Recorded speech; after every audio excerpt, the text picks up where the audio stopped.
Good morning, Montreal. Habs are taking on the Leafs tonight on Sportsnet to open up their respective seasons. This is BT, Dina and Sid here with you. So, as Melanie's been reporting all morning, and as we've been talking about on this show for the last several weeks and months, the story with Hockey Canada continued to grow and grow and grow in terms of their inability to handle accusations of sexual assault with players inside of it. So yesterday was the big one. The moment we all knew was going to arrive at some point. Some stubborn people in Hockey Canada fought it. They lost. The CEO and president, Scott Smith, stepped aside. He's no longer going to be in that role. The statement said from Hockey Canada that an interim management committee will be put in place until a newly constituted board of directors appoints a new CEO to lead the organization. So not just Smith, the current board are on the way out.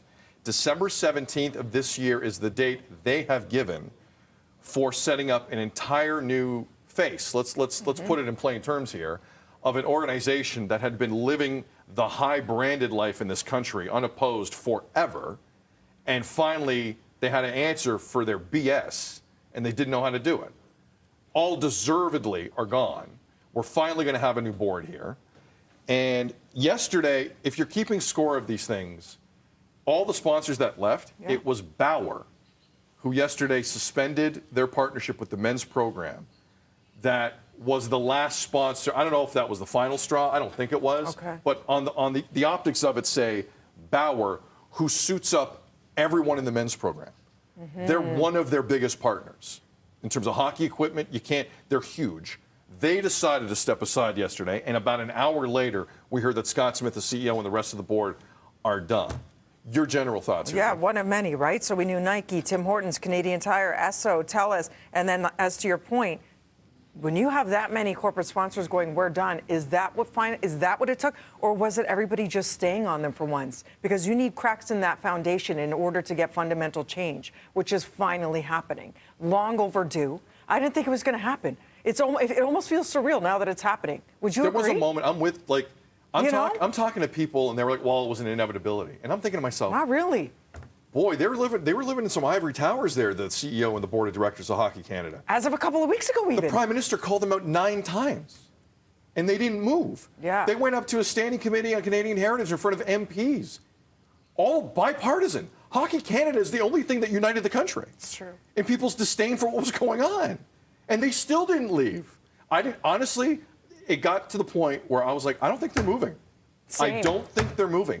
And finally, in one of the worst parts of the human behavior, it didn't take the right ethics to do it, not the right moral thing to do, not pressure from politicians. No. When the money left. Yeah. When the money left is when these disgraceful human beings, I went there, decided to walk away. Decided, you know what, maybe this isn't a good thing. And I think huge lessons need to be taken from this. I don't think this is the last we've seen of the scandal, if I'm being honest, because I don't trust Hockey Canada and the people that were there. We need to see what that board of directors looks like from December 17th on. Yep. Whoever takes over as president of Hockey Canada, it needs to be a serious face. We need to see everyone represented on this board.